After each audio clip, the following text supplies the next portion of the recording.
Mungkin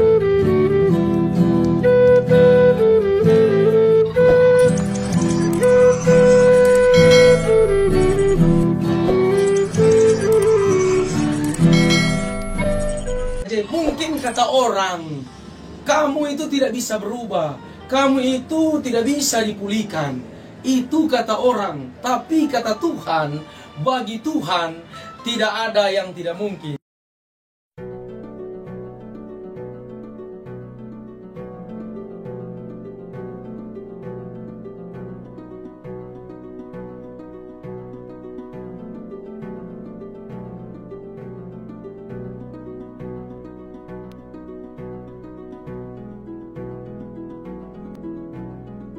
Bagaimana kita menceritakan perubahan hidup yang Tuhan lakukan di dalam hidup kami secara pribadi. Dari gelap ke terang yang ajaib. Sekali lagi, dari gelap ke terang yang ajaib. Mungkin kata orang, kamu itu tidak bisa berubah, kamu itu tidak bisa dipulihkan. Itu kata orang, tapi kata Tuhan, bagi Tuhan tidak ada yang tidak mungkin. Dan saya percaya hari ini rencana Tuhan, kami adakan pelayanan di media sosial melalui live streaming. Kami percaya pasti saudara akan diberkati malam hari ini. Dan malam hari ini saya secara pribadi dan channel ini kedatangan tamu yang spesial. Haleluya. Alfa Soleman, haleluya. Soleman atau Suleman? Suleman. Nanti saudara narasumber kita ini akan memperkenalkan nama secara langsung, secara detail. Silakan Bapak langsung memperkenalkan nama. Terima kasih atas kesempatan yang diberikan kepada saya, satu anugerah yang sangat luar biasa Tuhan lakukan di kehidupan saya. Sebelum saya menyaksikan bagaimana cinta kasih Tuhan terhadap saya akan memperkenalkan nama saya, Alfa Suleman. Alfa Suleman, umur saya 28 tahun, sudah menikah, istri satu, dan akan tetap satu, anak sudah dua. Puji Tuhan, cewek cowok. Haleluya. Jadi istri satu, anak dua. Jadi Pak Alfa nanti beberapa menit ke depan saya akan tanya-tanya bagaimana sih perubahan hidup yang Tuhan lakukan. Tapi sebelum saya tanya-tanya tentang perubahan hidup yang Tuhan lakukan, bisa Bapak Alfa jelaskan sedikit saja tentang latar belakang Pak Alfa, latar belakang sebelum mengenal Yesus Kristus atau sebelum berjumpa pribadi dengan Tuhan Yesus Kristus. Oh, haleluya. Latar belakangnya seperti apa, bisa jelaskan bagi? Terima kasih. Kalau mau bilang latar belakang, saya hancur. Luar biasa hancur. Saya seorang pemabuk, penjudi, pokoknya tukang selingkuh. Pokoknya suka di dunia malam, kelak-kelak malam. Ya, mau bilang pukul orang, sudah pernah masuk keluar penjara, berzina. Saya itu orangnya kata orang kasar atau orang dunia, seks tinggi. Jadi ketika saya ada uang yang lebih, pasti saya akan mampir ke hotel untuk mencari perempuan, terus mentelantarkan istri dan anak. Bisa dibilang laki-laki hidung belang. Hidung belang, luar biasa. Terus, pokoknya untuk kepuasan diri, untuk kepuasan hidup saya secara pribadi. Ketika saya menikah Muslim, saya ikut istri saya karena sudah terlanjur hamil, terus saya dipaksa, kamu harus menikah. Tapi supaya lebih mudah, kamu harus menikah Muslim biar nggak keluar banyak biaya. Oke, saya karena saya nggak mengenal Tuhan Yesus memang. Jadi menikah Muslim karena tidak mengenal Yesus. Saya belum memang berjumpa dengan Tuhan Yesus. Belum berjumpa secara pribadi dengan Tuhan Yesus. Tetapi saya waktu itu saya Kristen dari kecil. Dari kecil saya sudah Kristen, tapi Kristen kata orang, Kristen KTP. Kenapa memberanikan diri untuk menikah Muslim? Saya nggak mengenal Tuhan Yesus, saya nggak mengenal istilah itu. Belum ada dasar. Belum berjumpa pribadi. Oke, terus ketika saya menikah, mulai saya menjalani hidup luar biasa. Saya melakukan semua kejahatan walaupun saya sudah menikah, saya sudah berkeluarga. Saya nggak peduli keluarga saya. Melakukan, maksudnya melakukan semua kejahatan, Iya. sudah menikah, terus Pokoknya lakukan- sebelum menikah, sudah menikah itu enggak ada bedanya. Makin jahat, pokoknya semua saya lakukan mulai. Jadi kehidupan tidak berubah kok. Tidak Walaupun berubah. sudah menikah. Walaupun sudah berkeluarga. Kebanyakan orang, ketika dia berkeluarga mungkin cara pikirnya berubah. Tapi saya enggak. Saya tidak. Saya tetap melanjutkan mabuk, berjudi, berzina, dengan kelahi dengan orang tua saja. Saya hampir berapa tahun enggak tidak saling sapa. Karena kekerasan hati yang luar biasa di kehidupan saya. Jadi ada kepahitan kepada orang tua. Ada kepahitan kepada orang tua. Ketika tahun 2015 itu saya mulai membuka hati untuk Tuhan. 2015 akhir. 2015 akhir. Oke, kita tahan dulu sampai di sini. Haleluya. Nanti Bapak Alfa akan cerita bagaimana perjumpaan pribadi secara pribadi dengan Tuhan. Tapi saudara sudah saksikan tadi bagaimana Bapak Alfa itu menjadi orang yang sangat jahat. Nah, ada beberapa orang yang alasannya itu seperti Pak Alfa ini. Nah, seperti itu. Jadi alasan, kalau saya sudah menikah, pasti saya membangun rumah tangga dengan baik. Kalau saya sudah menikah, saya pasti mengasihi istri. Itu bukan jawaban Bapak Ibu Saudara. Haleluya. Dia sudah menikah, sudah punya istri, tetapi masih lakukan perselingkuhan, masih lakukan kejahatan. Haleluya. Perlu Bapak Ibu Saudara ketahui bahwa Tuhanlah yang bisa mengubah hidup seseorang. Sekali lagi, Tuhanlah yang bisa mengubah hidup seseorang. Ya, bisa Bapak Alfa ceritakan hari ini, pertama kali Pak Alfa berjumpa pribadi dengan Tuhan, Bapak Alfa itu dijamah dan dilawat, dan Bapak Alfa itu langsung sungguh-sungguh untuk melayani Tuhan. Ketika tahun 2015 akhir itu pasca itu saudara, itu saya sudah berapa tahun nggak masuk gereja. Bayangkan sudah berapa tahun saya nggak masuk gereja. Saya menikah 2011. Tapi Kristen dari kecil. Kristen itu saya sudah, Kalau istilah Manado, burung tahun. bukan, ini burung bertahun-tahun. Oh, burung bertahun-tahun. Perhatikan Bapak Ibu bertahun-tahun. Saudara. Haleluya. Ketika saya masuk itu pasca. Terus mereka putar film penyalipan Tuhan Yesus. Oke. Saya melihat penyalipan Tuhan Yesus, saya nangis. Saya tidak pedulikan orang itu. Hati saya hancur. Di dalam hati begini, pengorbanan Tuhan Yesus cuma untuk menebus saya dengan darah yang mahal, dengan hidupnya dia menebus saya. Saya memang bercucuran air mata. Saya tidak peduli lagi orang di pintu. Saya hanya menyembah Tuhan. Ampuni saya Tuhan. Tuhan jamah saya. Dari ujung kepala sampai ujung kaki itu belum pernah saya rasakan.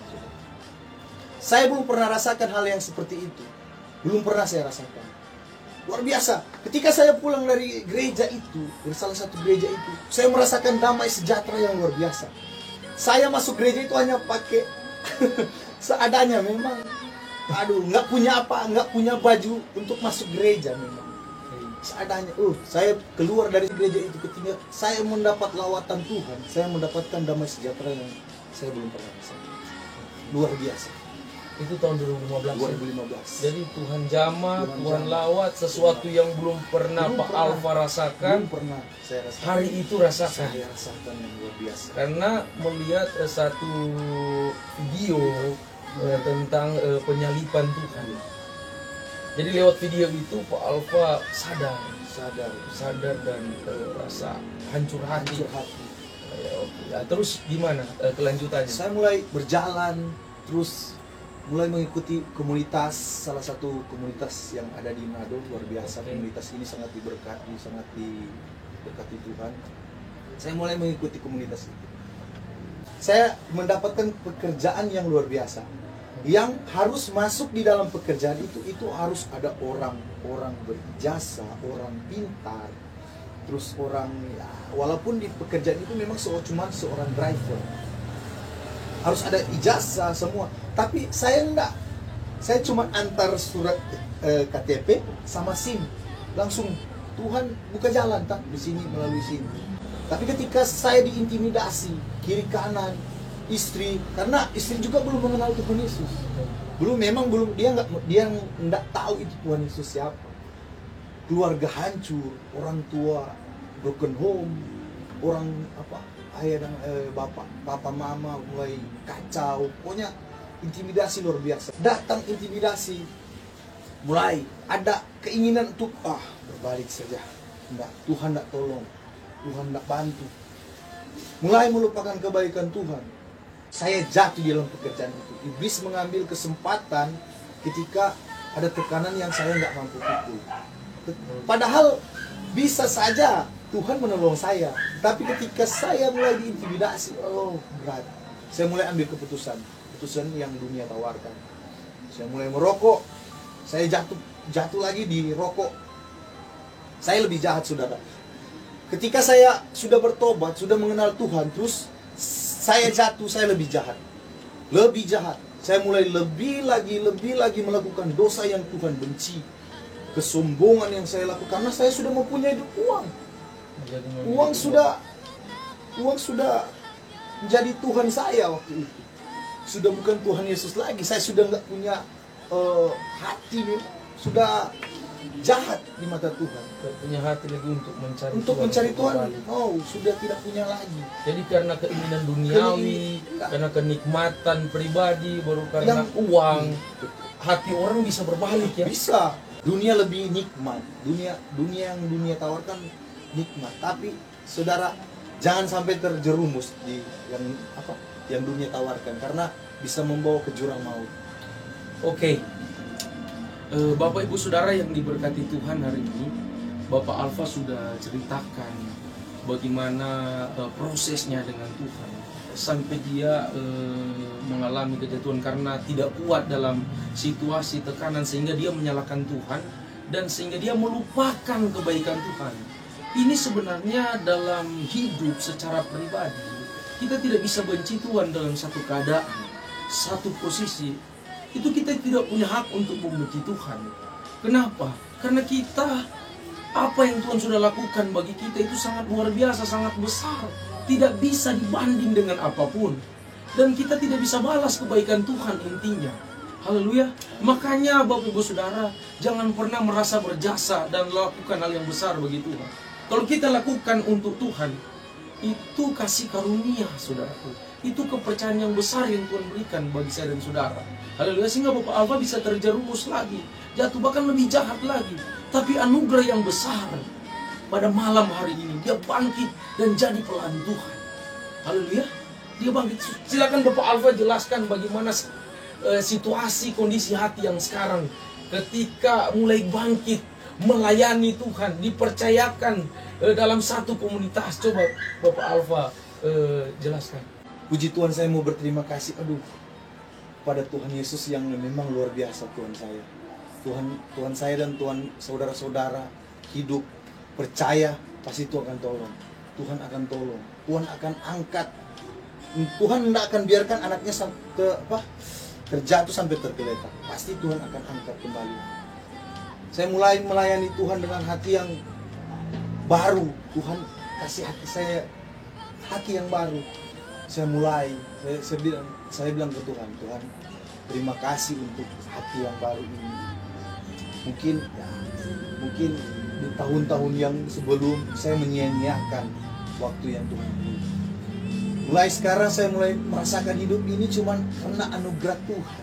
Saya mulai merasakan yang pekerjaan Tuhan di dalam kehidupan saya, satu persatu keluarga saya mulai dipulihkan. Ketika Tuhan mulai memulihkan istri saya, orang tua saya, ketika saya ada kepahitan kepada orang tua saya mulai belajar untuk mengampuni. Saya mulai belajar untuk mengampuni. Tuhan, ampuni saya, ampuni keluarga saya, ampuni mama saya, ampuni istri saya, ampuni anak-anak saya. Mulai saya buka hati. Saya nggak mau simpan kepahitan lagi kepada keluarga sekitar dekat saya. Puji Tuhan, sekarang saya masih melayani Tuhan dengan semangat. Mudah-mudahan kedepannya Tuhan pakai lagi dengan luar biasa. Haleluya, puji Tuhan. Ya, Bapak Ibu Saudara sudah mendengar tentang kesaksian dari Bapak Alfa yang ada, dan saya percaya jadi pembelajaran bagi kita lewat kesaksian yang Bapak Alfa miliki. Haleluya. Dia sudah menceritakan perubahan hidup yang Tuhan lakukan di dalam hidupnya secara pribadi. Namun karena memang secara pribadi dia lebih memilih harta atau kekayaan atau keinginan duniawi, sehingga dia terjatuh. Dan luar biasa, Tuhan kita tidak membiarkan jatuh tergeletak, sehingga dia bisa bangkit lagi dan melayani Tuhan. Ini hal yang biasa, hal yang luar biasa. Amin. Kita punya Tuhan yang luar biasa, yang sanggup mengangkat kita, yang sanggup mendorong kita. Ketika kita lemah, dia kuatkan. Ketika kita terjatuh, itu dia bangkitkan kembali, dia angkat kembali. Haleluya. Itu Tuhan kita, Tuhan yang dahsyat. Haleluya. Dan hari ini saya bersyukur Bapak Ibu Saudara bisa menghadirkan narasumber kita, Bapak Alfa yang ada. Sekarang perlu saudara ketahui, Bapak Alfa ini ada di dalam komunitas rohani, dan dia bertumbuh berbuah di dalam kasih. Haleluya. Dia bertumbuh berbuah di dalam kasih, dan sampai hari ini dia tetap kuat karena Tuhan. Haleluya. Dia juga masih bekerja, dan luar biasa yang Tuhan lakukan. Istrinya yang muslim dan anak-anaknya yang sempat dibawa ke masjid diajarkan mengaji itu sudah ikut sama Alfa. Haleluya. Sudah ikut, sudah datang untuk beribadah, menyembah Tuhan yang benar, Yesus Kristus Tuhan. Haleluya. Ingat baik, setiap pengalaman orang itu berbeda-beda. Di dalam keluarganya, dalam rumah tangganya, itu berbeda-beda. Amin. Apa yang Tuhan mau lakukan, itu cara kerja Tuhan yang luar biasa, dia akan lakukan bagi Bapak Ibu Saudara hari ini. Puji Tuhan, kurang lebih 1 jam lebih ke depan kita sudah berbincang-bincang, dan saya percaya saudara pasti diberkati lewat channel ini, yaitu Talking About Life Change yang ada, atau cerita-cerita tentang perubahan hidup. Dan saya percaya minggu depan lagi, hari Selasa, ada narasumber yang baru dengan kesaksian yang luar biasa. Perlu saudara ketahui, narasumber yang saya undang sekarang ini sudah hidup dalam Tuhan, Bapak Ibu Saudara. Narasumber yang saya undang itu sudah melayani Tuhan dan hidup sungguh-sungguh di hadapan Tuhan. Jadi mereka berbagi kesaksian, berbagi berkat pengalaman hidup buat Bapak Ibu Saudara. Nah, terima kasih saudara sudah menonton pada malam hari ini. Tuhan memberkati dimanapun saudara pergi dan berada. God bless you. Tuhan Yesus memberkati. Shalom. Haleluya.